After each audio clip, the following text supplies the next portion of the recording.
Abstinencia. Desde el 19 de agosto, funciones todos los martes a las 20 horas en el Teatro Buenos Aires, Rodríguez Peña 411. Conseguí tu entrada en plateanet.com.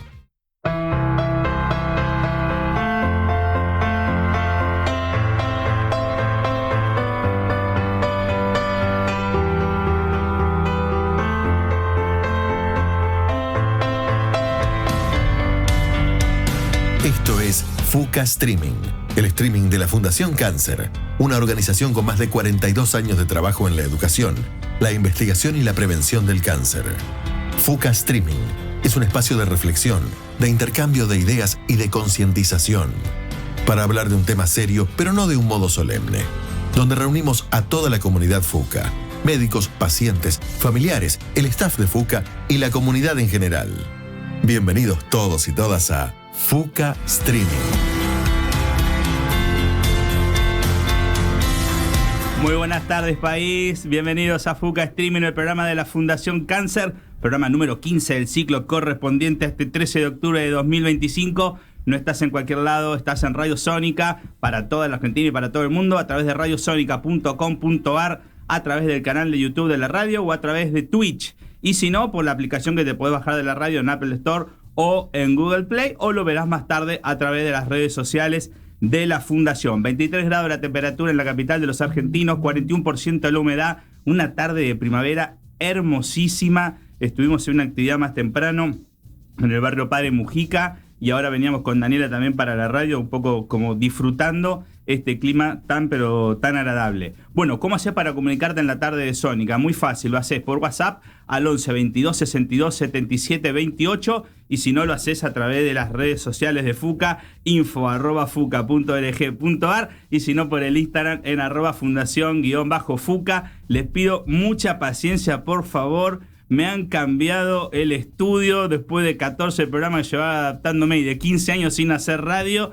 Me veo que estoy de costado, al operador lo veo hasta ahí. Tengo acá a ilustres invitados a mi derecha que ya los presentaré en breves minutos. Así que bueno, nada, surfeándola como para llevar este programa adelante. Bueno, un saludo muy grande a Víctor, que siempre mira el programa y está muy bueno el feedback. A Estela, por favor Estela, mándele un mensaje acá a su hija, que puede salir en cámara, porque dentro de toda la reestructuración de la radio haré una cámara en operaciones, así que van a poder conocer al operador técnico y a la productora ejecutiva cuando llegue el momento de que lo podamos ponchar, bien al estilo de los canales de streaming. Y y un saludo también a la gente de TN que nos hizo una entrevista recién muy pero muy linda en función de lo que es el mes de concientización del cáncer de mama y de la actividad de la Fundación. Bueno, pasaron 8 minutos de las 4 de la tarde, están los 3 invitados acá, hasta las 5, esto se llama FUCA Streaming.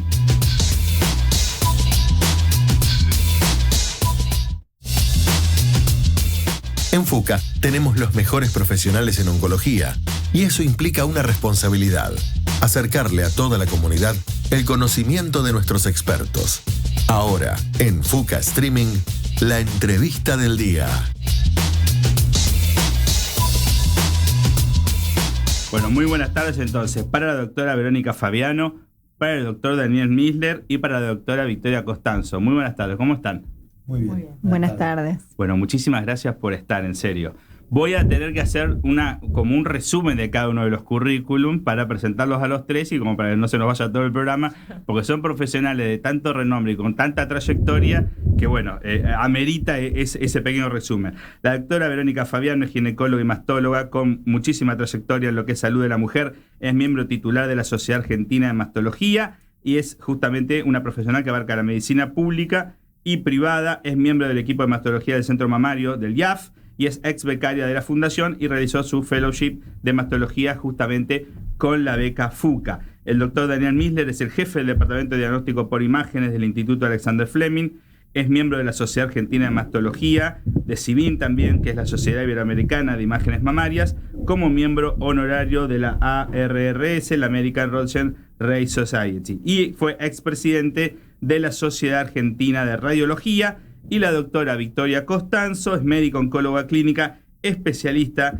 en cáncer de mama, miembro de la comisión directiva de la Asociación Argentina de Oncología Clínica, de la AOC, y es coordinadora de la Unidad Oncológica Clínica Mamaria del Centro Mamario justamente del Fleming, también becaria de la Fundación FUCA, ex jefa de residentes, y obviamente lo que es el común denominador de los tres es que son grandes colaboradores de la Fundación. Yo soy más bien nuevo, pero las chicas que tienen muchos años en FUCA me dicen, si hay personas que siempre se ponen la camiseta de FUCA, son la doctora Costanzo, la doctora Fabiano y el doctor Misle para cualquiera de las actividades que vamos proponiendo, así que un lujo tenerlos acá. Lo primero, entonces, ¿qué los decidió a cada uno de ustedes a esta especialidad en particular? Quien quiera arrancar, quiera romper un poco el hielo, el arranque. Dale. Yo lo que puedo decir es que lo viví de chico, tener contacto con la medicina. Mi papá era médico clínico, médico de familia, y siempre admiré su vocación, siempre admiré cómo trataba a sus pacientes, cómo los cuidaba, cómo se comprometía, y eso un poco se introdujo en mi vida desde muy chico. Así que cuando terminé la secundaria yo ya tenía claro que quería hacer medicina, porque quería lo mismo, ¿no? Ayudar, dejar legados, acompañar a mis pacientes. Y una vez que terminé la residencia en diagnóstico por imágenes, también estaba claro que quería hacer imágenes en la mujer, aunque eso me tardó unos años, porque la vida te va moviendo de un lado para el otro, hasta que en un momento dije, sí, esto es lo que quiero hacer. Y bueno, llevo 40 años de médico, así que llevo unos cuantos años ya haciendo esto.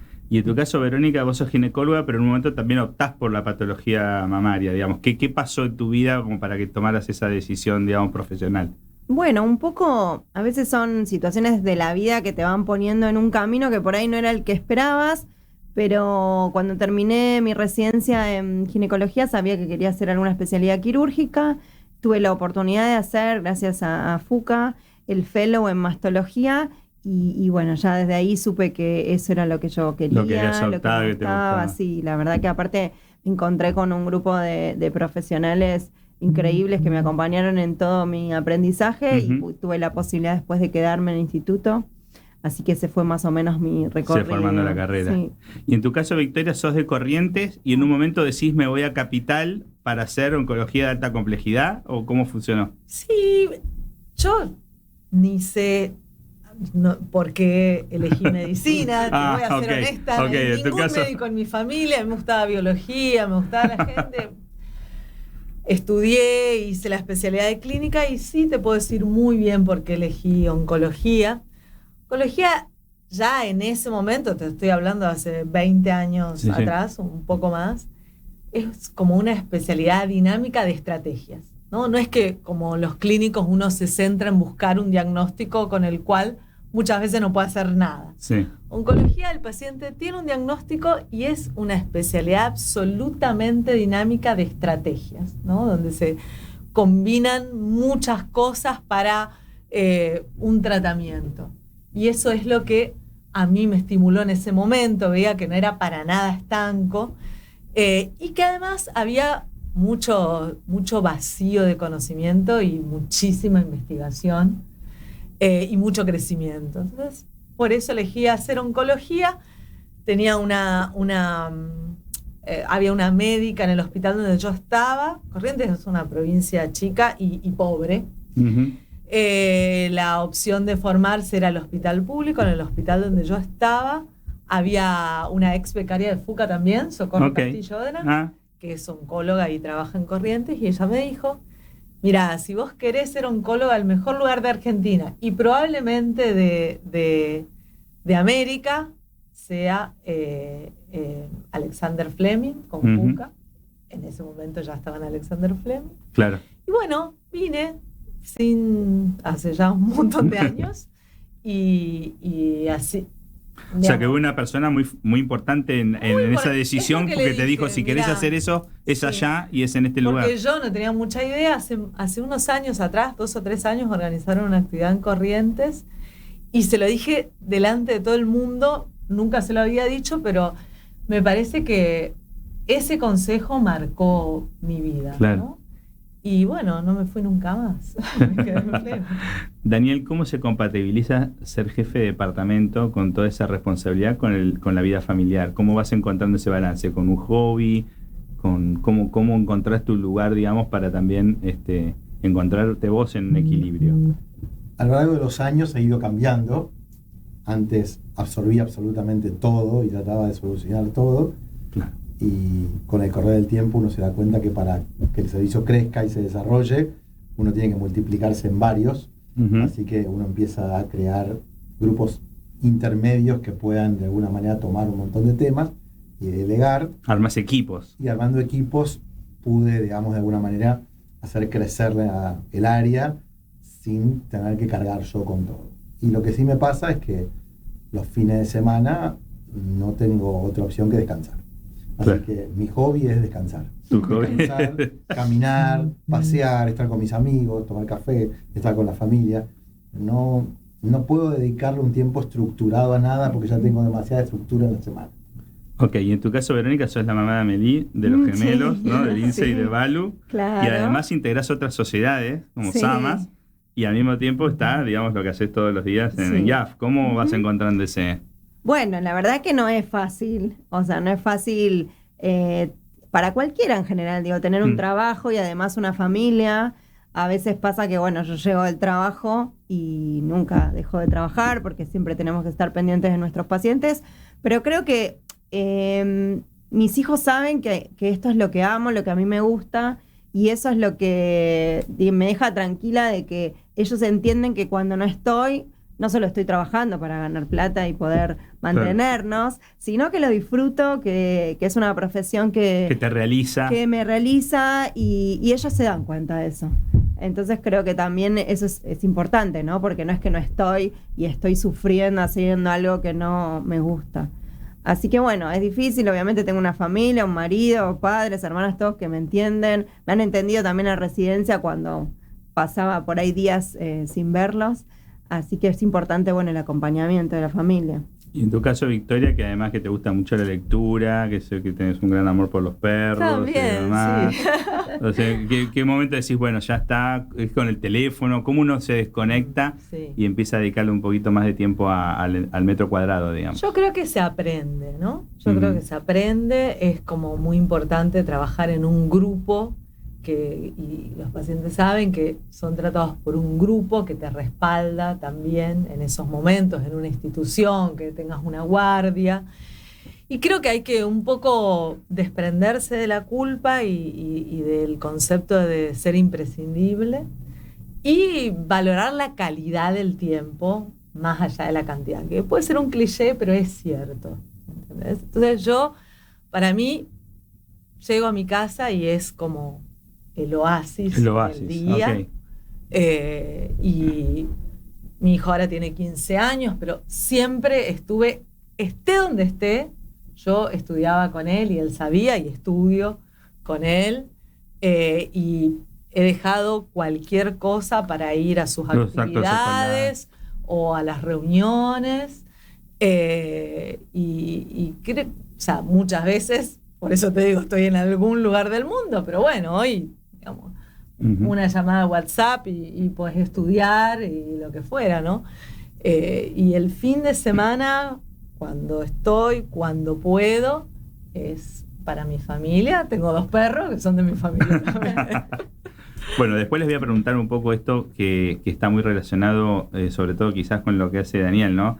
Que mirás un pixel, una imagen y en realidad va a ser una noticia que le cambia la vida a una persona. Y cómo convivís con eso, ¿no?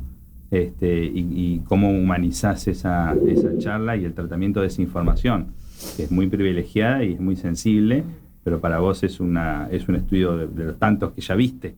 Digo, ¿cómo lográs un balance en eso, no? Bueno, vos si querés contestarnos ahora, digamos. Ya que Bueno, a mí me pasó de trabajar en otra institución donde los pacientes eran números. Claro. Y yo no me sentía cómodo con eso. Ok. Y justamente en Fleming entendí lo que era trabajar con personas, atendiendo personas. Nosotros conocemos a nuestros pacientes. No son una placa, no son una tomografía, no son una resonancia, son pacientes que los conocemos, que conocemos a los médicos que los atienden, que podemos puedes hacer la interconsulta. Que podemos interactuar, que podemos conversar y decirle, mirá, yo veo esto, no sé qué te parece, presentarlo en un comité, sabemos quién es la paciente, qué hace, a qué se dedica. O sea, eso de la humanización de las imágenes me pareció súper importante porque venía de un lugar donde uno podía trabajar en tu casa informando, porque uno puede informar a distancia si uno quiere, pero no es lo mismo. No es lo mismo, hay muchos trabajos que muestran hoy que informar a distancia tiene menos rédito y tiene muchos más falsos positivos.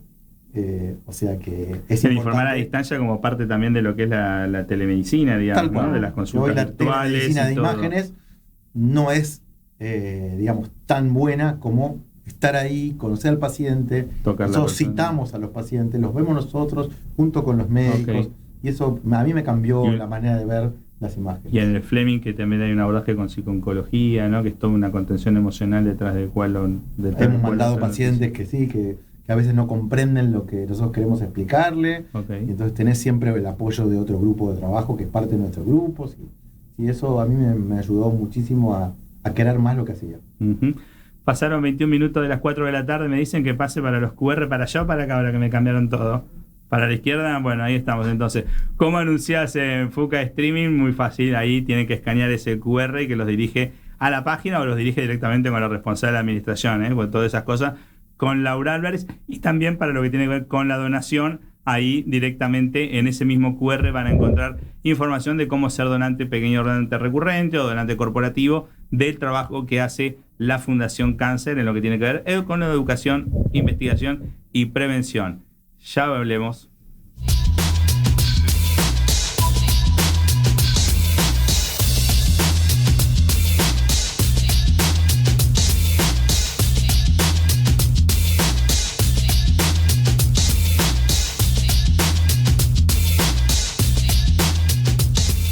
Fuca Streaming, 42 años de historia en el lenguaje del presente.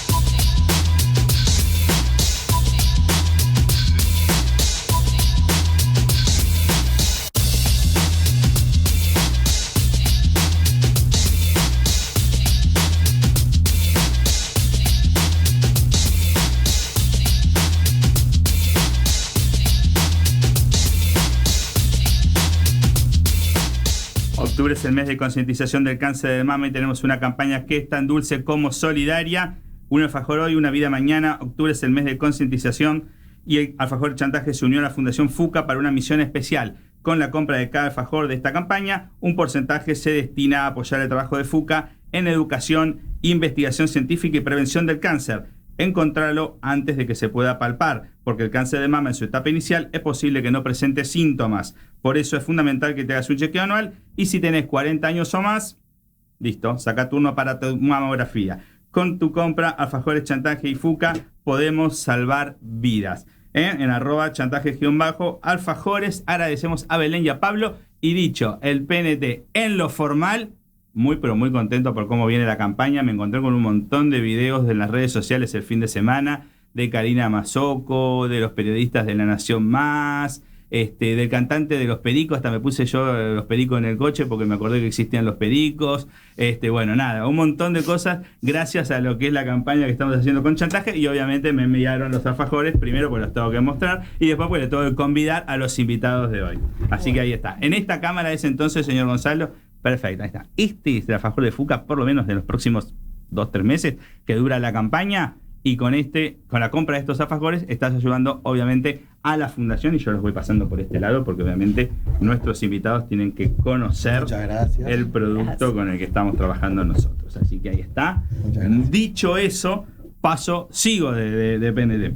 Durante el mes de octubre, desde el Intercontinental Buenos Aires se une Fuca en una serie de actividades con el objetivo claro, informar y concientizar sobre el cáncer de mama y apoyar nuestra misión en educación, investigación y prevención. ¿Cómo participar? Durante todo el mes el hotel donará una parte de lo recaudado en su famoso Té del Virrey y desde ya va a donar una parte de lo recaudado en el especial brunch del Día de la Madre. También el hotel compartirá espacios informativos en su lobby y centro de convenciones con códigos QR para donar a FUCA y organizará una charla informativa y de espacios de reflexión para todos sus colaboradores. El Intercontinental demuestra que la excelencia en el servicio se une con el compromiso social. Tu momento de placer se convierte en un acto de apoyo a la vida. Esas son las placas del brunch del Día de la Madre. Estuvo el chef en el programa pasado. Toda la gente le gustó esa nota. No sé por qué hablamos tanto, porque se notó que yo también conocía de gastronomía, de alta gastronomía. Ahí está el té del virrey. Y lo que me pareció más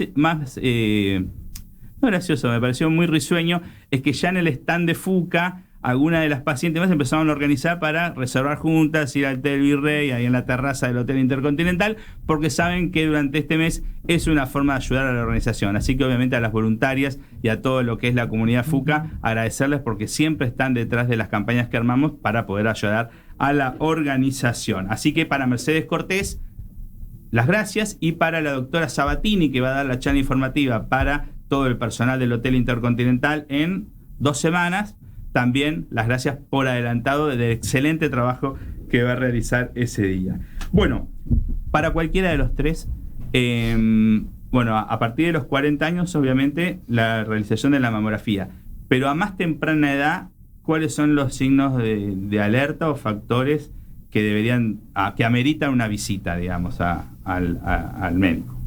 Bueno, primero que nada, y algo que me parece importante, es que todos tenemos que conocer nuestros antecedentes familiares, porque, como bien vos decís, una mujer debería comenzar sus controles a los 40 años, pero no es lo mismo si esa paciente, por ejemplo, tiene antecedentes en la familia de haber tenido cáncer de mama, cáncer de ovario, cáncer de páncreas. Entonces eso es un dato no menor que tienen que transmitirlo a sus médicos. Por otro lado, toda mujer debe conocer sus mamas, y antes de los 40 años, con una visita anual al ginecólogo, el ginecólogo debe examinarla, pero si entre consultas nota alguna alteración en las mamas, un nódulo, secreción por el pezón, una retracción de la piel o coloración roja, también tiene que tomar un turno y consultar, obviamente. Puede que no sea nada, pero amerita una visita para hacer estudios. Uh-huh. ¿Y por qué es tan importante, digamos, la mamografía, y por qué suponemos que ya hay que ir pasando de este paradigma del autoexamen por una imagen? Digamos, sé que hay una diferencia en términos de lo que puede captar una imagen en términos de los centímetros a lo que puede una persona darse cuenta sola cuando se examina, ¿no? La verdad que hay lesiones que son palpables y son iniciales, o sea que el paciente puede tocarse una lesión y ser un tumor pequeño, pero no es lo más común, porque tiene que estar muy superficial, tiene que ser justamente palpable porque está muy superficial, tiene que tener una forma muy redondita para que la paciente lo encuentre, tiene que estar en una zona donde la paciente se va a tocar, o sea, no es lo más frecuente. Lo más frecuente es que la lesión sea no palpable. Entonces, justamente, la forma de encontrar lesiones no palpables es con un estudio de imágenes. El estudio por imágenes, por excelencia, que mostró una reducción en la mortalidad por cáncer de mama, fue la mamografía. Eso lleva mucho tiempo y sigue siendo vigente. ¿Por qué? Porque es ampliamente disponible, o sea, se puede realizar en un montón de sitios, y porque es sencilla, porque dentro de todo es económica y es posible de realizar, y también porque dentro de todo es un estudio que tiene una sensibilidad, o sea, puede detectar pacientes enfermas con un alto índice en la generalidad de la población, no en toda la población. No en todo. Tal cual. Y Victoria, en términos de los tratamientos, ¿cuáles son, supongamos que ya está ese diagnóstico de cáncer de mama, cuáles son los disponibles y cómo ha ido evolucionando la ciencia cuáles son los más innovadores respecto de los anteriores? Como si pudiéramos ver una línea de tiempo. Yo te diría que la máxima innovación, si yo dijera cuál es, qué es lo más nuevo, y te diría lo más generalizable, es saber que no hay un cáncer de mama único, ¿no? Que hay subtipos, pero que más allá de los subtipos hay mujeres diversas y que la enfermedad es tan diversa como eso. Y esto del concepto de personalizar un tratamiento, ¿no? Un tratamiento, una paciente, una situación. Lo otro es lo que tan bien explicaba Dani, esto de la multidisciplina, de saber que además no hay un único abordaje, sino que se mira desde muchos lugares, que no es solamente la aparatología y la terapia dirigida, sino juntarse a discutir las pacientes. Y después creo que el máximo avance son las terapias dirigidas. Y si yo te dijera hoy las terapias dirigidas a blancos y los anticuerpos conjugados son hoy la vedette del tratamiento de la oncología para muchas patologías, ¿no? Es como este mecanismo antígeno-anticuerpo. Un antígeno en una célula tumoral, un anticuerpo dirigido hacia eso, pero que lleva adentro una carga de una quimioterapia que... No es la inmunoterapia. No, la inmunoterapia también, pero esto es como... Lo más nuevo aún que la aún. inmunoterapia, ¿no? Okay. ¿Viste? Como este concepto del caballo de Troya, digamos, okay. ¿no? Que tenía los troyanos en su interior. Bueno, el anticuerpo es como el caballo y las drogas son los troyanos. Entonces, llega una célula, libera ahí su carga, también difunde un poco hacia afuera, entonces actúa sobre otras células. Eso es aún más nuevo que la inmunoterapia y más horizontal para muchos tipos tumorales, porque la inmunoterapia no es para todos los tipos tumorales. Okay. Necesita que los tumores estén inflamados, calientes, diríamos, en medicina. Si no, no funciona. Si no existe funciona, esa inflamación, no tiene ese resultado. Exacto, porque esa inflamación lo que trae son todas las células nuestras inmunes que la inmunoterapia va a activar. Y justo, hablando de cáncer de mama, por ahí no es, digamos, sirve para el subtipo triple negativo, en enfermedad temprana curable en determinados estadios y en enfermedad avanzada solo en un grupo de pacientes, ¿no? ¿Qué le queda a la ciencia trabajar o descubrir respecto de cómo se comporta el cáncer de mama triple negativo? Entender por qué es agresivo. Yo diría que mucho para el cáncer en general, y en cáncer de mama lo que pasa es que no son tantas las vías importantes que llevan a la reproducción de las células tumorales, como que dirigen, que manejan, que conducen al tumor, ¿no? Uh-huh. Los drivers, digamos.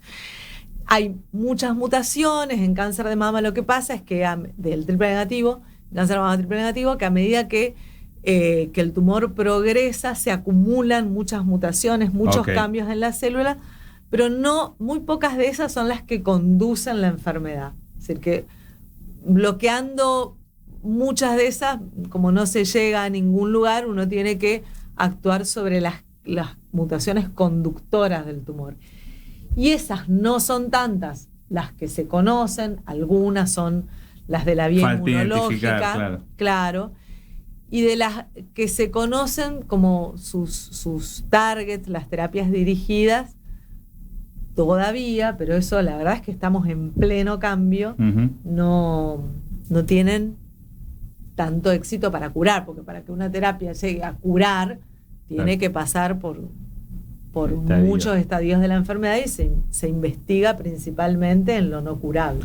Y ahora para los tres, ¿no? Porque uno va escuchando y puede ser que a veces sin mala intención se van instalando, digamos, en distintas charlas o en los medios de comunicación algunas cuestiones que quizás sean mitos o no. ¿Es cierto que ahora hay pacientes cada vez más jóvenes con cáncer de mama? ¿Hay realmente un retroceso de la edad promedio? Y después, si eso tiene una correlación también con el triple negativo. Hay un retroceso, sí, en todo el mundo, ¿eh? No, sí. Esto es en todo el mundo y en todas las patologías. Nosotros hacemos cáncer de mama, pero en todo el mundo hay un aumento de la incidencia de tumores en mujeres jóvenes. Siempre estadísticamente el tumor más frecuente no es el triple negativo, claro, pero en las mujeres jóvenes es un poco más frecuente. Ahí en el grupo etario anterior a 40, el triple negativo gana en porcentaje respecto de no gana, o sea, claro. No, digo, toma una mayor porción. Sí, siendo minoritario, igual toma una mayor porción. Exacto, es como decís vos. ¿Hipótesis respecto de por qué? ¿Porque hay más cáncer? No, sí, este comportamiento de las más jóvenes. Y, digamos, porque en los cánceres de mama, específicamente el triple negativo, hay muchas mujeres con mutaciones genéticas y en esas pacientes el cáncer es a edad más jóvenes, porque las mujeres más jóvenes tienen tumores más agresivos en general, aún hablando de los tumores con receptores positivos, ¿no? Pero no hay una teoría exacta de por qué. De qué está pasando, digamos. Tal cual. Se cree que hay estímulos ambientales, alimentación, el ambiente en general, que podrían estar produciendo tumores en mujeres y hombres también, obviamente más jóvenes. Pero no es que hay un factor que uno pueda identificar como un agente único. Al ser esto ambiental y que tiene múltiples factores, es muy difícil aislar un factor que sea más importante que otros, porque estadísticamente es imposible realizar una cosa poblacional. Y está ocurriendo a nivel mundial también, o sea, tampoco uno lo puede ligar a una cuestión si yo te digo que, de países más desarrollados o de menos desarrollados. Yo te digo que hay algo que podría producir más cáncer, tendrías que poder aislar de todas las otras posibilidades y solamente tener esa población que haga solamente cerrar eso. un pueblo y hacer un grupo de control es y volver. impracticable. Entonces es muy difícil de establecer una cosa uni o bi o trifactorial. Evidentemente hay un montón de factores. Y Daniel, cuando ya la imagen o la biopsia cierran este diagnóstico de cáncer de mama, ¿cómo empieza esa traducción emocional para hablar con el paciente? ¿Hay pasos? ¿Hay un protocolo? ¿En cada médico queda a decisión? ¿Cómo lo manejás vos, por ejemplo, en particular? Ya, creo que Vicky lo dijo muy bien. Tenemos un apoyo multidisciplinario. Es muy difícil para el médico que hace imágenes encontrarse con una paciente donde le estás diciendo que su vida cambió, que de golpe ya no es la misma, que va a transitar otro camino, que tiene que cruzar un puente para atravesar una vida, para volver a tener otra vida que va a ser igual, mejor. Nadie lo sabe. Así que depende de los pacientes, depende mucho del paciente. Hay pacientes que quieren saber, hay pacientes que no quieren saber, hay pacientes que no quieren tener ni idea de lo que está pasando, incluso cuando tienen una enfermedad súper agresiva, y hay otros que quieren saber absolutamente todo y qué le va a pasar hasta dentro de 10 años. Entonces hay que aprender a manejar eso, no es fácil. Es casi artesanal. Y ustedes en este desarrollo profesional de tantos años que llevan trabajando el tema, ¿se les ha ido metiendo en agenda lo hablamos en el programa número 3 o 4, creo, con Federico Coló, se va metiendo en la agenda del derecho de no saber, de las personas que dicen firmo, pero no quiero ni que me cuenten ni que me mencionen la palabra, sino que simplemente hagan lo que... ¿no? ¿Lo vieron ir aumentando con el correr de los años o siempre fue lo mismo? No, para nada. Para mí hoy es más la gente que viene hiperinformada, muchas veces mal. La otra rama porque la inteligencia artificial que los ayuda a ustedes con estos estudios, pero después está la del ChatGPT y el Google. Ahora no es Google, es ChatGPT. Que interpreta cosas, claro. Y yo lo que aprendí con los años es, digamos, cuando una paciente está preparada para escuchar qué, ¿no? A mí, todas las pacientes que veo ya tienen diagnóstico de cáncer, saben que tienen cáncer, no es como ustedes que por ahí son las que le dicen, ellos son la primer nódulo hay que biopsiar o no. Trato de que más allá de lo que la paciente esté preparada para escuchar o no, haya cosas que quedan claras, porque está el derecho a decidir. Entonces trato de que quede claro si una paciente se puede curar o no y perspectivas. Y de ahí siempre le pregunto qué sabe de lo que tiene, qué cree que tiene, ¿no? Como para abrir una vía. ¿Y encontrás mucha desinformación por esto de la inteligencia artificial, de la persona que googlea? Sí, muchísima. O del entorno que le dice buscarlo acá. Sí. Una cosa diría que 20% de la consulta es derribando mitos y cosas con las que ya llega. Sí. Una cosa con la que me encontré que me ayudó mucho con mis pacientes es a explicarles que estén acompañadas. Estamos para acompañarlos. No es algo que tiene que ver con lo médico. Estamos para estar acá, llamame cuando quieras. Nosotros vamos a ocupar de hablar con tus médicos. Nosotros vamos a cuidar todo el tiempo en este camino, en este proceso. Y eso creo que es lo más valioso para los pacientes a veces, porque eso no está en el ChatGPT, eso no va a estar en ninguna inteligencia artificial. Es la mano, el abrazo, te vamos a cuidar. Creo que eso vale, para mí me parece que los pacientes lo valoran muchísimo. Sí. Y también, bueno, a mí muchas veces me toca darle el diagnóstico porque Dani Claro. les hace la punción y yo veo con ellas la patología. A veces ya lo leyeron, a veces la tenemos que leer juntas. Y es difícil, la verdad que es difícil. Hay pacientes que ya vienen preparadas porque por ahí yo misma las mandé a punzar, entonces ya les Vos ya voy tenés una... explicando, digamos, viendo las posibilidades. Pero bueno, no es fácil, hay que ir aprendiendo. Como dice Dani, es un manejo artesanal. También hay que darles el espacio, el momento para que les caiga la ficha, porque es mucha información en una consulta.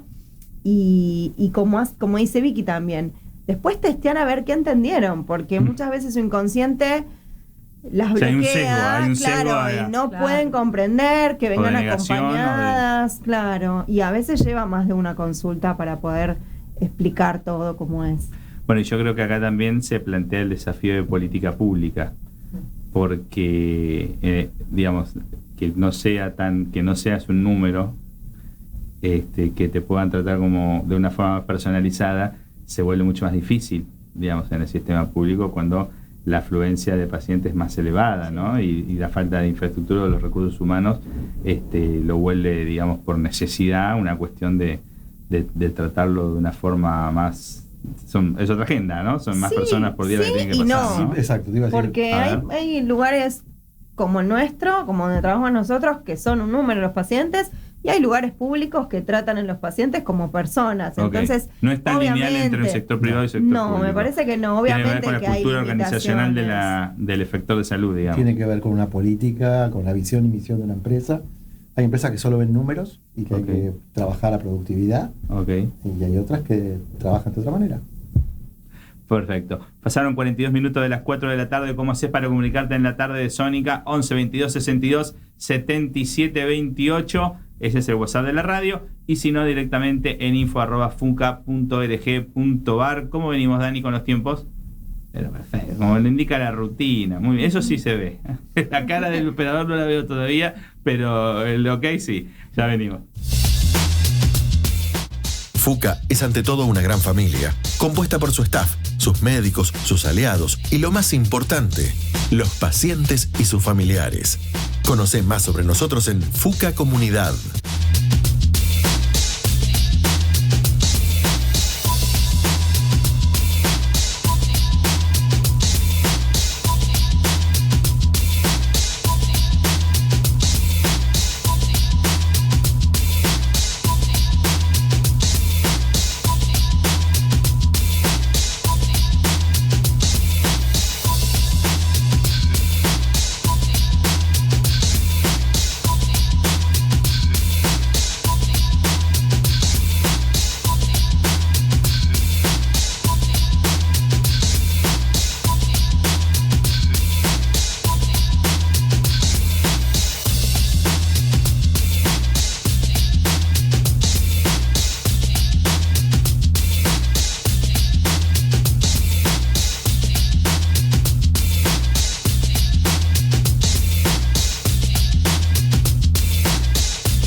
Temperatura, 41% de la humedad en la ciudad de Buenos Aires. Algunas críticas fuertes a la productora por no querer salir ponchada en la cámara.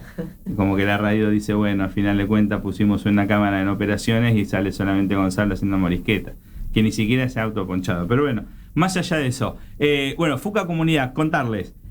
Hace unos días tuvimos un encuentro, digamos, bajo el lema Encontrarlo antes de palparlo en la Casa de la Cultura junto al Instituto Alexander Fleming y el gobierno de la ciudad, en donde justamente la doctora Victoria Costanzo fue una de las panelistas con el doctor Federico Coló, el doctor Fernando Farache y la perspectiva emocional del licenciado Adolfo L'Oreal. También estuvo Diego Staropoli, que de justamente de Mandinga Tatú, que entiendo que le fue... Ahí está la foto, esa es una. Ahí está con Diego y con el doctor Floreal.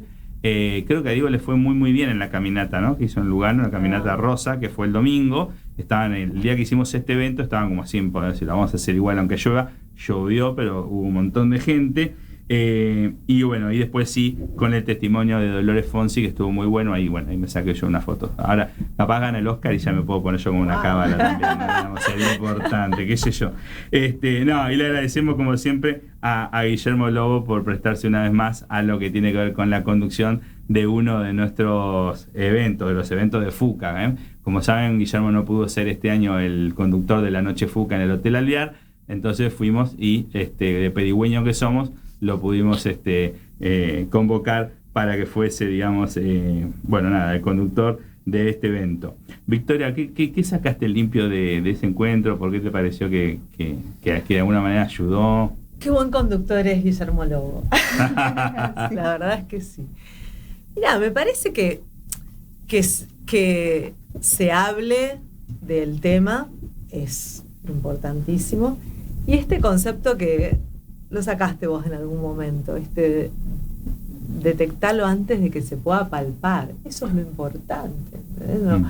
Porque yo, y ya recibo pacientes con diagnóstico de cáncer que me dicen, ¿cómo? Si en mi familia no había antecedentes. La mayoría de las mujeres no tienen antecedentes. Claro, ¿Cómo? Si yo me hacía un autoexamen y era normal. Un tumor, para que lo palpe un médico, tiene que tener más de 2 centímetros. Un médico que está formado, salvo que sea muy superficial, que no es la mayoría de las veces. No es la mayoría. Para que lo palpe un paciente que no tiene el entrenamiento para eso, tiene que ser más grande.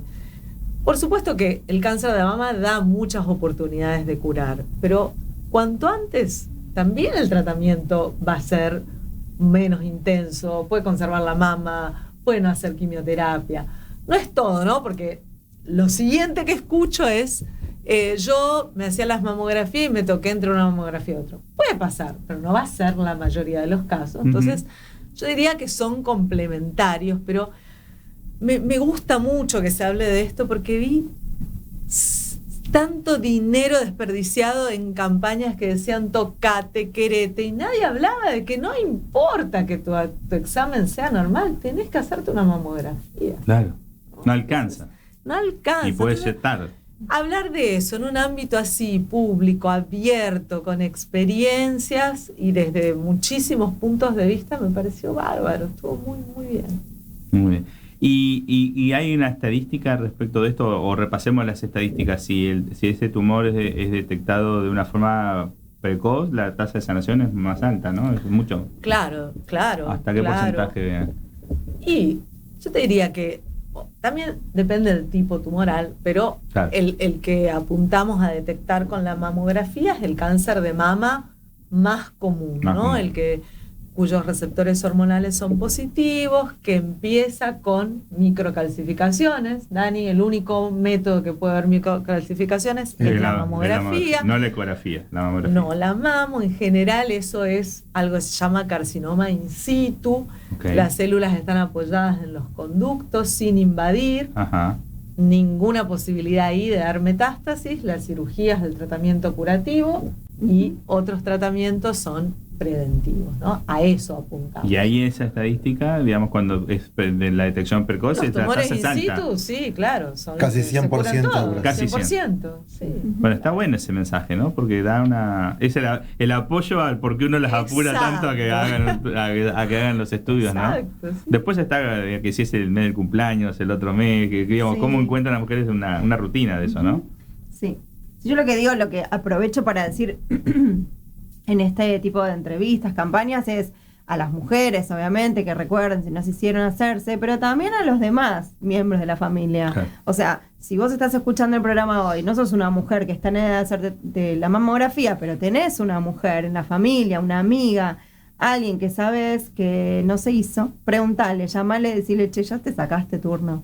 O sea, también todos somos un poquito responsables, ¿no? Porque a veces las mujeres dejamos para después, porque tenemos otras prioridades, entonces el resto de la familia también aprovechen y llamen a sus mujeres de la familia para preguntarles. Para recordarle, sea porque vieron un lazo, porque estuvieron en contacto con una campaña, ¿no? Como en casa como andamos, digamos, vos cuando te toca. Tal cual. Bueno, de hecho, Aulas Abiertas, que es un programa emblema de FUCA, que tiene 28 años de implementación ininterrumpida y que es un taller de prevención justamente para estudiantes del colegio secundario, tiene como objetivo generar un poco lo que decía Verónica y Victoria, que es que haya un efecto multiplicador. Yo siempre doy el mismo ejemplo. Estamos buscando que ocurra en lo que tiene que ver con la educación de las cuestiones ligadas al cáncer, lo que ya ocurre en la educación ambiental, donde hoy son los chicos los que le dicen al portero, basta, porque usted está con la manguera desperdiciando agua y se fue adentro, ¿no? O que le dice al padre, ¿por qué tiraste una pila y tiraste encima la heladerita de lo que sobró en el mar? Estás loco. O sea, son los chicos los que retan. Entonces, si nosotros logramos que los hábitos saludables de hacer ejercicio, de estar bien de peso, justamente de vacunarte, de hacer los chequeos, de no tomar, de no fumar, entran en el disco rígido de los chicos, después son un efecto multiplicador en la casa porque tienen como esa legitimidad para ir pidiéndoselo o a sus hermanos mayores o a sus padres, ni hablar. Y ahí el programa Aulas Abiertas, que ya muy bien el Zócalo, qué rápido que están ustedes hoy, ¿no? Están, pero qué bien que les hizo todos estos cambios de la radio. Están, pero perfectos. ¿Cómo hacen para anotarse? Muy fácil, le escriben a Laura Álvarez, a la responsable de administración, administración@fuca.org.ar. Laura, además de ser la responsable de administración, es la coordinadora del programa Aulas Abiertas. Y le dicen, hola, ¿qué tal? ¿Cómo estás, Laura? Quiero que mi colegio, o quiero que mi institución, porque soy docente, porque soy directivo, porque soy padre de madre de los chicos que van a esta escuela, quiero que participe en mi colegio, está, del programa Aulas Abiertas, y ahí los anotan. Un poco juguete estamos, porque siendo 15 de octubre, para que entre el taller este año, está un poquito apretada la agenda, poco jugaditos, pero si escriben en estos días, desde FUCA, desde esta dirección, vamos a intentar hacer lo posible para los que digan, porque lo vi en el programa de streaming, hacer un lugar en la agenda, y creo que Victoria ha sido, ¿no? Has dado alguna vez el taller de Aulas Abiertas, ahora lo está dando el jefe de residentes Carlos Palmer y otros residentes también del Instituto Alexander Fleming, porque bueno, es el programa educativo, ¿no? Sí, y Aulas Abiertas, experiencia. Claro, es una linda experiencia, y Aulas Abiertas cuenta con el apoyo de MCD, de Bristol y de Novartis, ¿eh? Así que de hecho también en ese programa Aulas Abiertas vamos a tener como una instancia para hablar de Soyeda, que es parte, digamos, de lo que es las herramientas de Novartis para acompañar lo que es el abordaje de la problemática del cáncer de mama. Y por otro lado, contarles entonces que esta mañana estuvimos en el barrio Padre Mujica, en la zona de Retiro, con Novartis, con Magma y con el centro comunitario del barrio Carlos Mujica, del barrio Padre Mujica. Ahí hace una foto, hicimos una charla que dio Agustín Chacón, y después hicimos este modelo muy de FUCA de darle la oportunidad a las mujeres que estuvieron presentes a tener un 1 a 1 con uno de los médicos para poder charlar, y en función obviamente de antecedentes familiares y de otras cuestiones, digamos,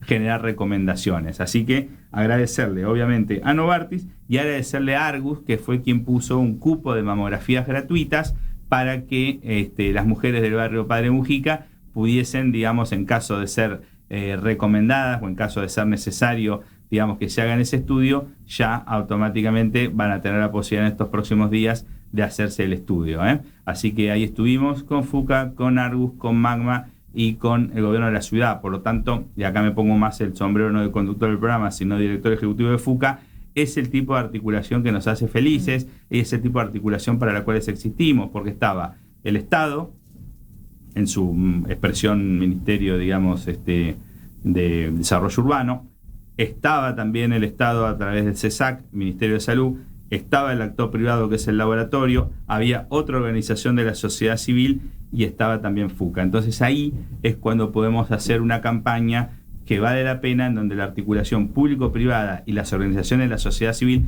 que no son el tercer sector, son las organizaciones de la sociedad civil,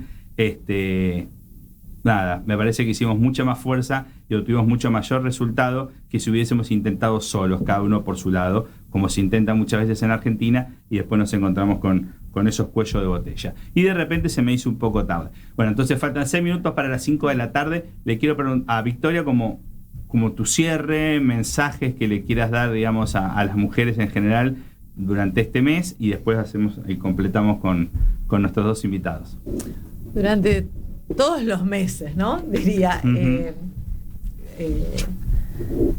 que el miedo existe, pero que no paralice, que el cáncer de mama detectado a tiempo se cura, que es simple, ¿no? Que es un estudio que que no tiene complejidades y que como saber da poder, ¿no? Hoy claro.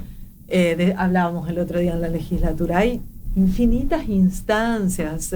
Puede una mujer que no ha sido madre y está en edad, a pesar de haber tenido cáncer, puede ser madre, puede conservar la mama, puede acceder a tratamientos que no sean de quimioterapia en el caso de que se puede acceder a terapias dirigidas, y si no se cura, también hay muchísimas instancias de mantener la vida plena con todo, de trabajar, de estudiar, de viajar, ¿no? Que se controlen y que se controlen. Muy bien, Verónica. Bueno, un poco obviamente para no repetir lo que dijo Vicky, que acompaña eso. Como no se puede prevenir 100% el cáncer de mama, actuemos sobre aquellos factores de riesgo que sí podemos modificar para tratar de disminuir la incidencia. Así que si no están haciendo deporte, comiencen. Si tienen una dieta un poco desbalanceada, bueno, sepan que comer con menos etiquetas es mejor, y pregúntenle a sus familiares si se hicieron la mamografía. Doctor. Bueno, en mi caso, en los países más desarrollados, en general los gobiernos son los que se ocupan y se preocupan porque las mujeres se hagan la mamografía. Hay tamizajes, que se llaman tamizajes poblacionales, claro, donde a la gente le llega su carta de que tiene que hacerse la mamografía, y hay ciertos países hasta que los van a buscar o les ponen el camión en la puerta y baje en pijama y hágase la mamografía, y eso hace que la paciente un poco se despreocupe del tema porque hay alguien que lo está controlando. En nuestro país, como en toda Latinoamérica, eso no existe. Es las mujeres las que tienen que tomar el poder, empoderarse y decir, yo tengo que hacerme esto, y nosotros los médicos somos los que tenemos que empujar con estas campañas, acompañar, instruir y mostrar lo importante que es hacerse la mamografía. Pero clarísimo. Daniel, Verónica, Victoria, es un lujo triple haberlos tenido, digamos, y acá en el piso les agradecemos un montón. Sé todo lo que hacen, o todo lo que han hecho durante todos estos años por FUCA y lo que van a seguir haciendo, y obviamente, bueno, nada, los felicito por el trabajo que hacen, por la trayectoria, por el cariño y por el entusiasmo que ponen en todo. Sé que es muy difícil en la agenda que tienen estos días hacerse un lugarcito, venirse hasta el centro para hacer este programa, así que muchísimas gracias, en serio, por habernos acompañado. Muchas gracias. Bueno, y lo último, antes de despedirnos, que también se me fue, y si no después obviamente, después hablamos del acto de graduación después, porque tuvimos el acto de graduación de los programas educativos de FUCA, donde dimos los certificados a nuestros egresados de la especialización de oncología clínica, del CIO y demás, pero como dice Daniela, lo podemos charlar en el próximo programa y explicar bien y hablar bien de nuestros ingresantes y de nuestros egresados y de todo lo que representa esa gran pata de lo que significa, de gran parte de lo que es la misión, digamos, de FUCA.